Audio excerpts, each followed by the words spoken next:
할렐루야. 오늘은 예수님의 재림은 미련한 처녀와는 관계가 없다. 그런 제목으로 말씀을 드리겠습니다.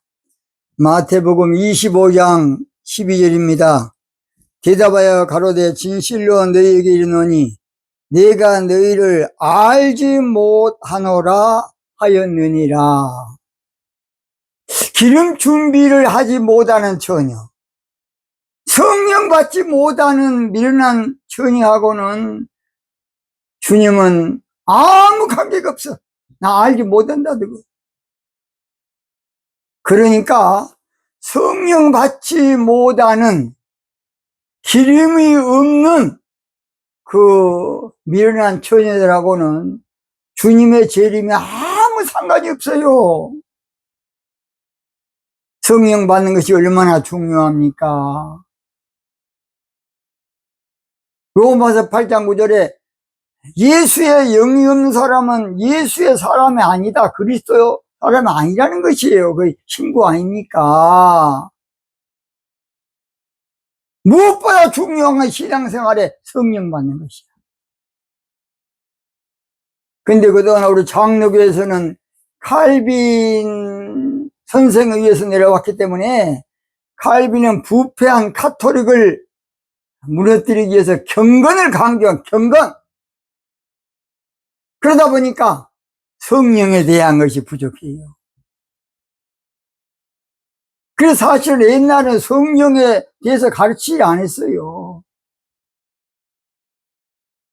제가 장신 다닐 때에 그때사 성령운동이 전 세계적으로 퍼지고 여의도 순복음교에서 성령하다 보니까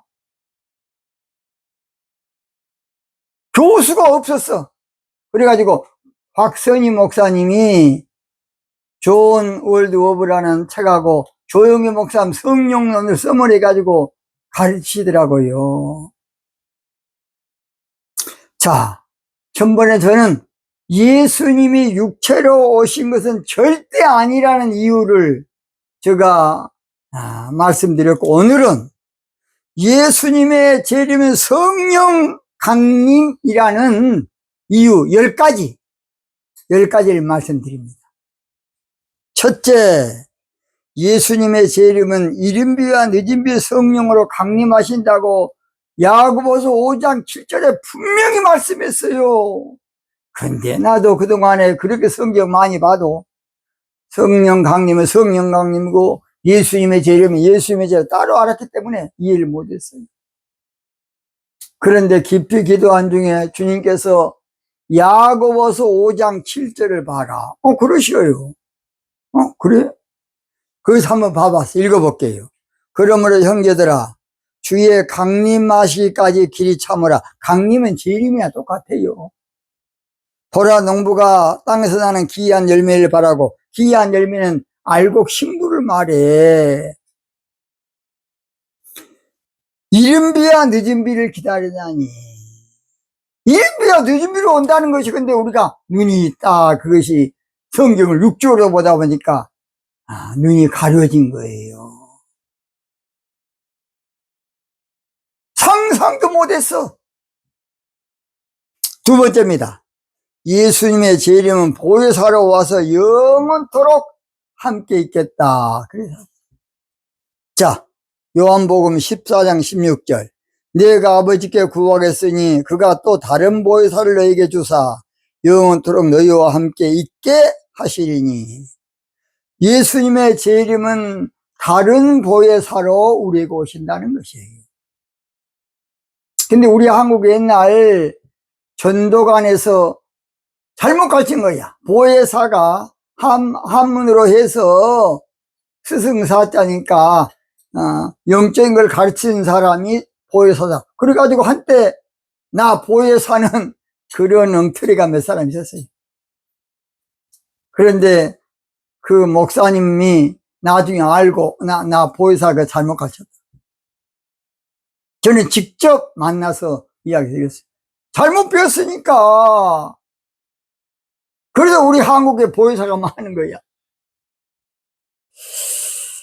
그 다음 세 번째 예수님의 재림은 진리의 성령으로 오셔.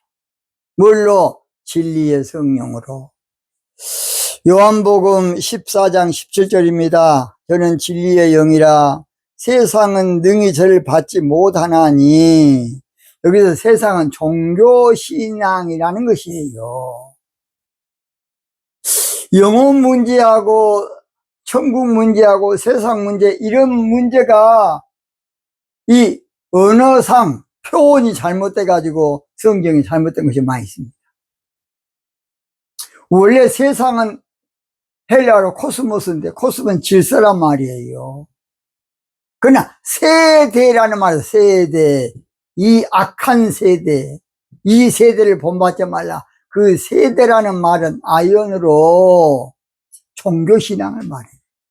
뭘 말한다? 종교신앙을 말한다. 이렇게 세상과 세대는 달라요. 여기도 사실은 세상이 아니라 세대라고 번역했어야 더 직통으로 맞다고 봅니다.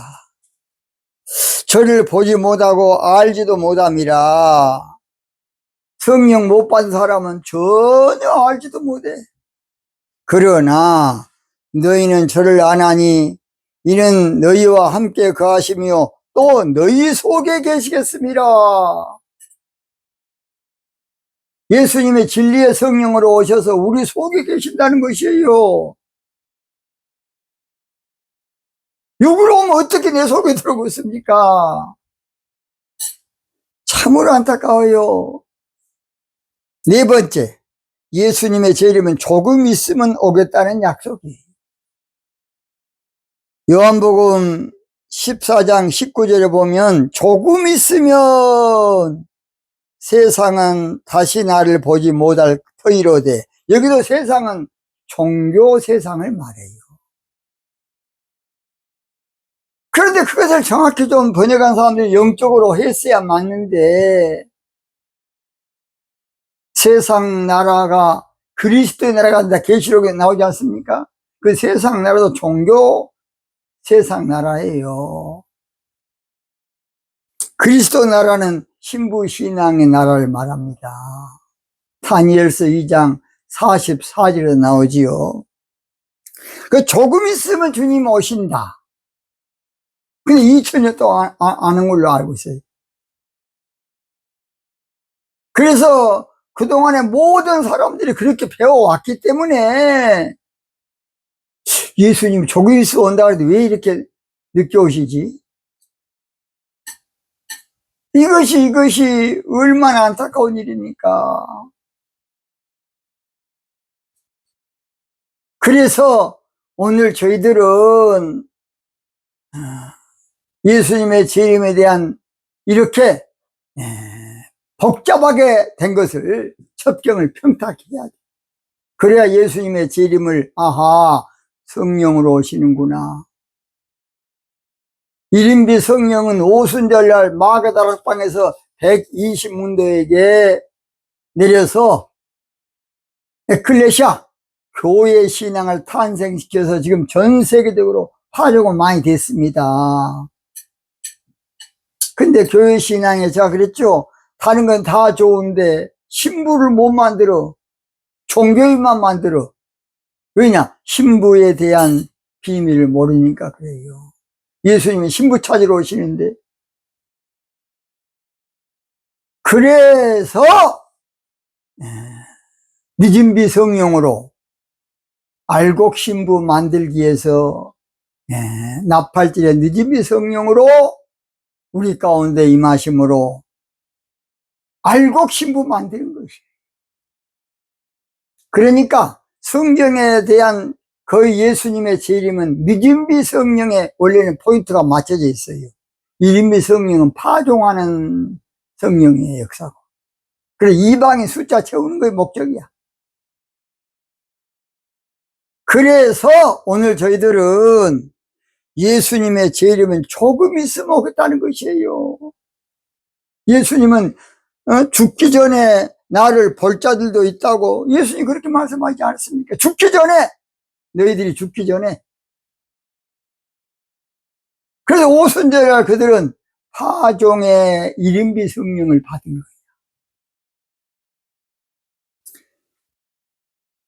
요한복음 14장 28절 내가 갔다가 너희가 온다 하는 말을 너희가 들었나니 나를 사랑하였다면 나의 아버지께로 감을 기뻐하였으리라. 아버지는 나보다 크심이니라. 내가 갔다가 너희에게 온다. 성령으로 오신다 그 말이에요. 영적인 일을 육적인 단어로 표현하기가 참 이거 어렵다고 봅니다. 여러분, 국회의사당 가면 아주 대단한 대리석을 잘 해놨어요. 그것을 글로 표현을 하면 어떻게 이거 어려워요, 실제로는. 다섯 번째, 예수님의 재림은 성령으로 내주하심이에요. 근데 어떻게 육체로 오시겠냐고. 요한복음 14장 20절 그날은 내가 아버지 안에 너희가 내 안에 내가 너희 안에 있는 것을 너희가 알리라. 아니 우리가 어떻게 주님 안에 들어가겠습니까? 주님 어떻게 우리 안에 육체로 오신다면 들어오겠냐고요. 성령으로 우리 가운데 내주하시는 것이에요. 여섯 번째, 예수님의 재림은 결국 늦은비 성령으로 오셔. 호세아 6장 3절 그러므로 우리가 여호와를 알자 힘써 여호와를 알자. 이 말은 하나님을 잘 모르고 있다는 거야. 이스라엘 백성들 하나님을 전적으로 믿고 하나님에 대한 신앙의 자부심이 의지가 대단한 나라가 이스라엘이에요. 그들은 하나님을 자기 민족신으로 독점을 해가지고 자기들만 선민 사상을 만든 거예요. 그래서 하나님을 잘 모르고 있다. 여호와를 알자. 하나님은 영이시고 신이신데 사실은 우리 하나님의 영물이 아니라 참 신이셔요. 근데 영어권에서 늘 영이라는 말, 영물은 천사라 마귀 새끼가 영물이야. 하나님은 참 신이다. 사무엘하 6장 7절이 그랬죠. 또는 일곱 번째, 예수님의 재림은 봄비로 오시오. 봄비. 그건 스가랴서 10장 1절에 나옵니다. 봄비 때에 여호와 그 번개를 내는 여호와께 비를 구하라. 그 번개도 성령의 불세례를 말해요. 무리에게 소낙비를 내려서 밭의 채소를 각 사람에게 주리라. 봄비. 봄비가 우리나라에서는 사실은 봄비가 우리나라에서는 맞아요. 이스라엘도 3, 4월인데 이스라엘 나라 기후 조건으로서는 늦은 비라 그래. 파종할 때를 이른 비, 알곡 만들기 위해서 비가 온 것을 늦은 비라 그래.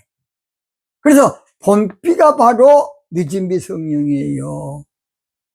찬송가도 봄비로 내리는 성령 내게도 주옵소서 우는 찬송 많이 불러. 근데 봄비가 우리 한국의 봄비인 줄 알아. 이스라엘 나라의 봄비야. 그래서 봄비나 늦은 비는 똑같은 말이에요. 여덟 번째, 예수님의 재림은 이슬 같은 성령으로 오시고 시편 133편 3절 헐몬의 이슬이 시온의 산들에 내림가도다. 이 시온 산들 신부 신앙의 늦은비 성령의 강력한 역사가 있을 겁니다. 거기서 여호와께서 복을 명하셨나니 곧 영생이로다. 이 말은 성령 받으면 영생을 얻은 것이에요. 원래 우리 영은 아담과 하와로 말미암아 다 죽었어. 근데 예수님의 영을 받아들임으로 우리는 산 영이 됐어. 그래서 영생이야. 이 말은 무슨 말이냐? 사람은 영적 존재예요. 이걸 알아야 돼. 원래 아담아 흙에다가 하나님 루아흐 성령을 불어넣으심으로 네펫이 사람이 된 거야. 짐승은 루아흐가 없어요. 그러니까 영생은 육적인 영생이 아니고 저 교주들 저놈들 그냥 성경으로 육적으로 또 그걸 말해. 영생은 내 영적 영생이에요. 그러니까 그리스도 안에 있는 자들은, 성령 받은 자들은 죽음이 없어요. 육체 이것은 장마 껍데기 아무것도 아니야. 그건 아무쪼록 100년 안다가 살다 없어진 것이고, 내 생명은 영원이야. 내 목숨이 영원이라고, 성경적으로는. 이걸 알아. 첫 번째, 예수님의 재림은 성경 기록이 육적 관점에서 기록됐을 뿐이에요. 그러다 보니까 우리도 성경을 육적으로 보고, 아하, 예수님 육체로 오신가 보구나, 그렇게 오해했던 것이에요. 마지막 10번째, 예수님의 재림은 성령을 보내주겠다는 약속입니다. 요한복음 15장 26절, 내가 아버지께로서 너희에게 보낼 보혜사고 아버지께서 나오시는 진리의 성령이 오실 때에 그가 나를 증거하실 것이요. 요한복음 16장 7절, 그러하나 내가 너에게 실상을 말하노니 내가 떠나는 것이 너에게 유익이라. 내가 떠나지 아니하면 보혜사가 너에게 오시지 아니할 것이요. 그래서 주님은 실제로 내가 말하겠다. 내가 육적으로 주님 부활 성결에서 떠나는 것이 성령으로 우리 가운데 오시기 때문에 우리에게 유익이다, 그 말이에요, 그 말. 그래서 오늘 저희들은 주의 영이 거한 자는 그리스도의 사람이에요. 예수님의 재림 문제가 이렇게 된 것은 육과 영의 장벽 때문이에요. 이렇게 문제가 꼬인 것도 육과 영의 장벽 때문에 그렇습니다. 예수님의 재림 문제가 애곡된 것은 육과 영의 장벽, 우리는 육이거든요. 성경을 영으로 기록을 하면 이거 영필가 돼버려. 이해를 못 해버려. 그러니까 육적으로 기록된 것이에요. 우리가 육적으로 보고 육적인 문자로만 하니까 육체적인 예수님을 기다린 것이에요. 그래서 예수님의 재림 문제가 이렇게 복잡한데, 그래서 첩경을 평탄케 해야 돼. 오늘 본문은 혼인잔치에 들어가지 못하고 문이 닫힌 가운데 미련한 종교 신앙인들이 주여 주여 하면서, 우리가 그동안에 열심히 그래도 교회 다니는데 문 좀 열어달라 할 때에 우리 주님이 내가 너희를 도무지 모른다. 얼마나 안타깝습니까? 종교인으로 예수님의 재림은 불행 중에 불행이에요. 성령 없는 자에게 예수님의 재림은 비극 중에 비극입니다. 문을 안 열어줘. 은혜 못 받은 자에게 예수님의 재림은 절망 중에 절망이고, 신부 안 된 자에게 예수님의 재림은 비참하게 짝이 없는 것이에요. 오늘 저는 본문을 통해서 재림은 종교인에게, 미련한 처녀들에게 아무 상관이 없다. 그래서 첫째로 대답하여 가로되, 여기서 대답은 했지만은 아무 상관이 없어. 예수님의 재림은 미련한 다섯 처녀에게는 아무 상관이 없어. 성령 받은 기름을 가진 자에게만 필요한 것이에요. 로마서 8장 9절 한번 다시 읽어볼게요. 만일 너희 속에 하나님의 영이 거하시면 너희가 육신에 있지 아니하고 영에 있나니, 영에 있나니, 영에 있어야 돼. 누구든지 그리스도의 영이 없으면, 성령 못 받으면 그리스도 사람 아니다. 그래서 성령 받는 것은 은혜 받는 거랑 똑같은 것이, 은혜 받는 말이나 성령 받는다는 말이야, 중생한다는 말이나 거듭난다는 말이나 똑같은 말이에요. 표현만 조금 다르지. 그래서 오늘 저희들은 예수님의 신부 되기 위해서는 무엇보다도 성령 받아야 돼. 뭘 봐야 한다? 성령. 그래야 주님과 우리가 동일성이 같을 거 아닙니까? 그러니까 종교인 미련한 다섯 처녀하고는 아무 상관이 없어. 종교인은 말해봤자 소용없는 일이고, 그런 꼴을 당하지 않으려면 성령 받고 그리스도의 사람이 돼야 돼. 그래서 오늘 저희들은 성령 받고 주님의 신부가 돼야 돼. 예수님의 재림에 가장 중요한 것은 성령 받는 것입니다. 성령 받으라, 성령 받으라. 예수님 내게 말씀하셔서 성령 받는 게 가장 중요합니다. 두 번째, 진실로 너에게 이르노니 예수님의 재림은 미련한 다섯 처녀에게는 허울 좋은 일일 뿐이에요. 아무 상관도 없어. 예수님께서 진실로 말해봤자 성령을 못 받는데 소용없지. 마태복음 22장을 보면 혼인잔치에 여기저기 사람들이 모여들었는데 예복을 입지 않은 그 예복이 누가복음에 나오지요. 예복이 성령 받는 예복이야. 바깥 어두운 데 나가서 슬피 울며 일갈미 있을 것이라 그랬어요. 그래서 오늘 저희들은 무엇보다도 재림은 성령 받는 것이 가장 중요한 것이에요. 성령 못 받으면 아무 상관없어. 재림신앙은 무엇보다 성령 받고 주님의 신부가 돼야 돼. 재림신앙은 은혜 받고 은총 받고 주님의 신부가 돼야 돼. 성령 받고 내 영혼이 은총 입어. 은총 입으면 주님의 신부 되는 것이에요. 모든 면에 부족하고 죄만 짓고 다니고 엉터리 저희들인데 성령 받으면 모든 죄가 사해져버려. 성령의 법으로 살아. 사망의 법에서 해방되버려. 종교인은 은혜 받는 것을 그런데 싫어하고 은혜 받는 걸 예면하고 기피하고 은혜 받는 것을 이상하게 생각해. 종교인들은 성령 받는 것을 얼마나 불쌍합니까?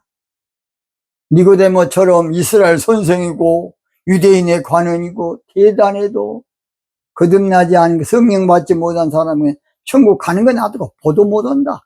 요한복음 3장 3절. 마지막 세 번째, 내가 너희를 알지 못하노라 하였느니라. 예수님의 재림은 미련한 다섯 처녀, 성령 오면 다섯 처녀하고는 아예 상관이 없고 딴판이야. 그래서 알지 못한다. 성령 못 받은 사람은 주님과 아무 상관이 없으니까. 그래서 오늘 저희들은 주님의 아시는 바가 돼야 돼. 고전 8장 3절. 또 누구든지 하나님을 사랑하면 이 사람은 하나님의 아시는 바가 되었느니라. 아시는 바가 돼야 돼. 주님이 나를 알아줘야 돼. 내가 주님 안다고 안 거야, 아니야. 아시지요, 아시지요. 우리는 육신의 어려운 문제만 하나님 내 형편 아시지요, 그렇게만 불러. 중요한 것은 영적으로 주님이 나를 알아줘야 돼. 결론! 예수님의 재림은 종교인에게는 또는 미련한 다섯 처녀에게는 아무 상관이 없어. 예수님의 재림은 미련한 다섯 처녀에게는 허울 좋은 일일 뿐이고 아무 필요가 없다니까. 그래서 신앙생활의 영적인 승리가 뭔지 아십니까? 성령 받는 거예요. 영적인, 한마디로 결론, 영적인 축복, 영적인 승리, 영적인 가장 잘한 일도 성령 받는 것이에요. 성령 받은 사람은 예수님을 지금 영접하고 내가 매일 기쁘게 주님과 함께 사는 것인데, 우리가 신앙생활에서 종교적인 신앙만 배웠기 때문에 영적으로 주님과 함께 내가 매일 기쁘게 사는 것이 잘 안 돼. 이걸 앞으로 바로 고쳐줄 거예요. 교회 생활만 열심히 하는 거 말았지 주님과 함께 동거동락하는 데를 몰라. 왜냐? 교회 생활로만 가르쳐놨기 때문에. 오늘 저희들은 예수님의 성령으로 오시는 주님을 내 신랑으로 맞아들여서 주님과 함께 동거동락하는, 내가 매일 기쁘게 주님과 함께 사는 우리가 돼야 돼. 내가 매일 기쁘게 순례의 길 행함은 주의 팔이 나를 안보함이요. 내가 주의 큰 복을 받는 것은 성령 받는 것이에요. 그래서 다 들어요. 예수님의 신부된 사람이 무엇이 제일 중요하느냐?